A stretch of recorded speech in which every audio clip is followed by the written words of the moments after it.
কীৰ্তিয়ে নিজকে দাপোনত চাই ভাবিলে যে আজিও সেয়াই হ'ব যি আজি কিছুদিনৰ পৰা হৈ আহিছে। কীৰ্তি পঢ়া-শুনা কৰা, ঘৰৰ সকলো কাম জনা আৰু বেংকৰ চৰকাৰী চাকৰিয়াল আছিল।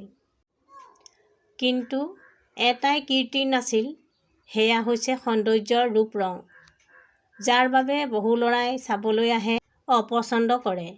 এতিয়া কীৰ্তিৰ মনেই নোযোৱা হ'ল এনেদৰে সাজি-কাচি নিজকে তৈয়াৰ কৰিবলৈ। সেই সময়তে কীৰ্তিৰ মাক আহিল আৰু ক'লে যে এতিয়ালৈ তুমি প্ৰস্তুত হোৱা নাই, সোনকালে প্ৰস্তুত হোৱা মাজনী, নহ'লে ল'ৰা ঘৰৰ লোক আহি পাবহিয়েই। কীৰ্তিয়ে ক'লে, প্ৰস্তুত হ'লেও কি হ'ব মা? এইবাৰো আনবাৰৰ দৰেই উত্তৰ, নহ'ব বুলিয়েই হ'ব। কীৰ্তিৰ উত্তৰ শুনি মাকৰো দুখ লাগিল।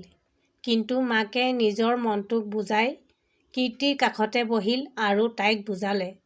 অলপ সময়ৰ পাছতে বিপ্লৱ আৰু তাৰ পৰিয়ালৰ লোক কীৰ্তিক চাবলৈ কীৰ্তিৰ ঘৰ পালেগৈ। দুয়ো ঘৰৰ মাজতে কথা-বতৰা হ'ল আৰু কীৰ্তি আৰু বিপ্লৱেও অকলশৰীয়াকৈ কথা পাতিলে। বিপ্লৱৰ দেউতাক দিলীপে ক'লে যে আমি দুই এদিনতে আপোনালোকক উত্তৰ দিম। আৰু বিপ্লৱহঁত ঘৰলৈ আহিল। আৰু ঘৰলৈ যোৱাৰ পাছত বিপ্লৱৰ মাক ৰীমাই ক'লে, পৰিয়াল আৰু বাকী সকলো ঠিকেই আছে, কিন্তু ছোৱালীহে ৰূপ-ৰং নাই। তেতিয়া বিপ্লৱৰ দেউতাক দিলীপে ক'লে, ৰূপ-ৰং নাই, কিন্তু এয়াও ভাবা ছোৱালীৰ চৰকাৰী চাকৰি এটা আছে। আমাৰ বিপ্লৱটো সৰু ব্যৱসায়হে আছে, য'ত কেতিয়াবা ভাল উপাৰ্জন হয় আৰু কেতিয়াবা বহু লোকচান। চৰকাৰী চাকৰিয়াল বোৱাৰী আহিলে বিপ্লৱৰো বহু লাভ হ'ব। বিপ্লৱেও দেউতাকৰ কথাত হয়-ভয় দিলে আৰু ক'লে যে মা, ৰূপ-ৰং কি কথা আছে?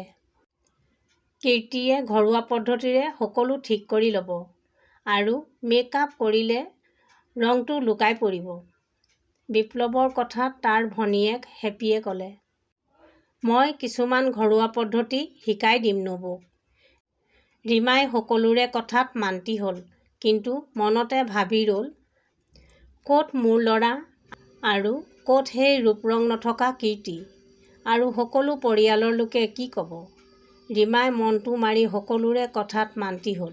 দিলীপে কীৰ্তিৰ দেউতাকলৈ ফোন কৰি ভাল খবৰটো দিলে আৰু আবেলি কীৰ্তিৰ দেউতাকক বিপ্লৱৰ দেউতাকে তেওঁলোকৰ ঘৰলৈ মাতি পঠিয়ালে। ভাল খবৰটো শুনি কীৰ্তিৰ মাক-দেউতাক বহু সুখী হৈছিল আৰু আবেলি কীৰ্তিৰ পৰিয়ালৰ লোক বিপ্লৱৰ ঘৰলৈ গ'ল। দুয়ো ঘৰৰ মাজত কথা-বতৰা হ'ল আৰু আঙঠি পিন্ধোৱাৰ দিন আৰু বিয়াৰ দিন-বাৰো ঠিক কৰিলে।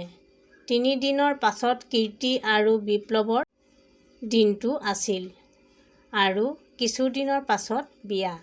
চাওঁতে চাওঁতে আঙঠি পিন্ধোৱাৰ দিনটো আহিল আৰু আঙঠি পিন্ধোৱাৰ নিয়মো হৈ গ'ল।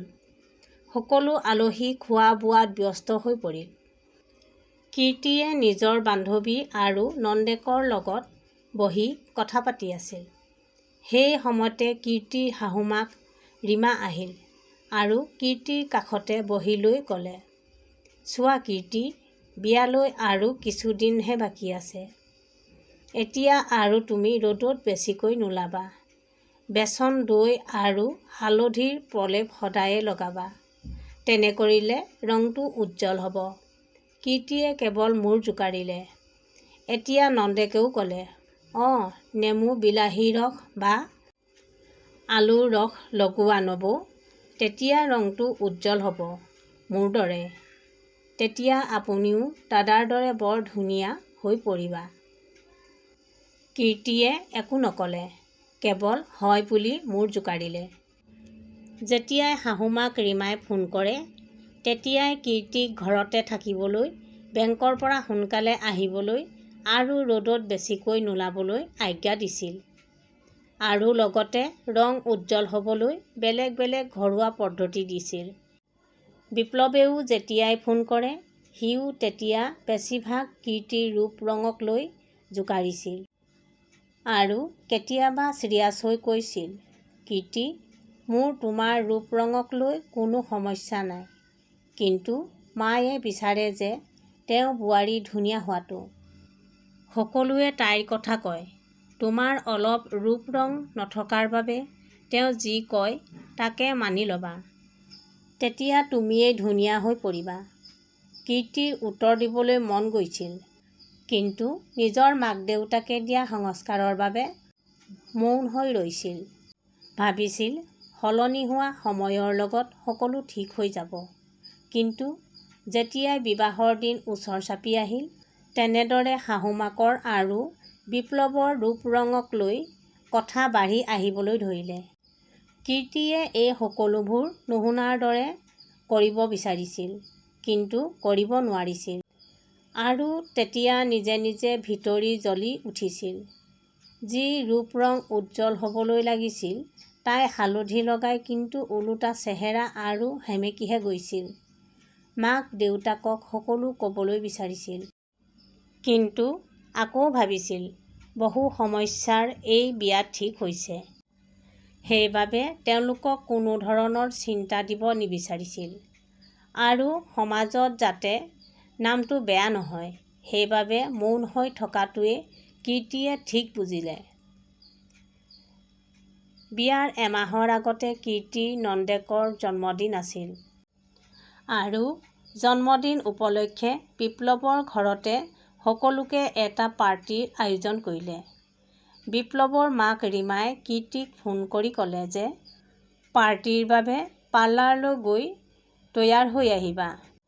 এইবাৰ কীৰ্তিয়ে পাৰ্লাৰলৈ গৈ তৈয়াৰ হৈ আহিল। কিন্তু কীৰ্তিয়ে যেতিয়া নিজৰ মাক দেউতাকৰ লগত পাৰ্টিলৈ গৈ পালেগৈ, তেতিয়া কীৰ্তিক দেখা পাই বিপ্লৱৰ মাক খঙতে জ্বলি পকি উঠিছিল। কীৰ্তিৰ নন্দেকক মাতি লৈ ক'লে, লৈ যোৱা এইক নিজৰ ৰুমলৈ আৰু ভালদৰে মেকআপ কৰি দিয়া। কিন্তু কীৰ্তি নগ'ল আৰু তাতে থিয় দি থাকিল। তেতিয়া বিপ্লৱৰ মাকৰ খং বাঢ়ি গ'ল আৰু কীৰ্তিক হাতত ধৰি নিজৰ ৰুমলৈ লৈ গ'ল আৰু ক'লে, ৰূপ আছে নে ৰং? তাতে তোমাৰ ইমান অহংকাৰ কিহৰ? কেৱল এটা চৰকাৰী চাকৰিহে আছে। আমি এই সম্বন্ধ জোৰা দি বহুত ডাঙৰ ভুল কৰিলোঁ।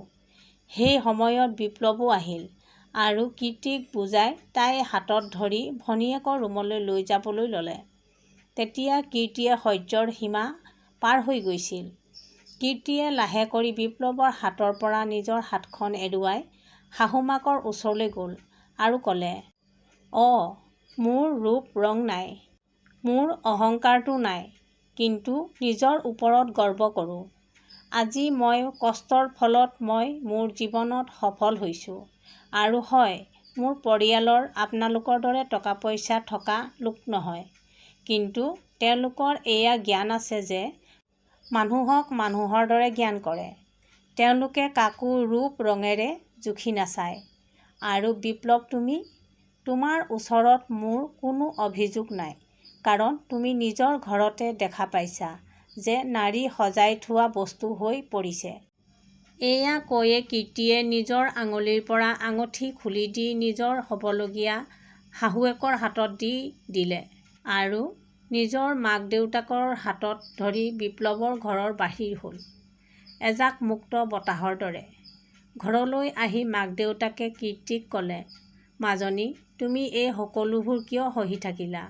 তুমি আমাক এই সকলোবোৰ প্ৰথমেই কোৱা হ'লে আমি তোমাৰ সম্বন্ধ সেইখন ঘৰৰ লগত ঠিক নকৰিলোঁ হয়। এনে ঘৰলৈ বিয়া হৈ যোৱাতকৈ মাজনী, তুমি বিয়া নকৰাতকৈ থকাই ভাল। কীৰ্তিয়ে মাক দেউতাকৰ কথা শুনি সুখী হৈছিল যে তেওঁলোক এতিয়া তাইৰ লগত আছে।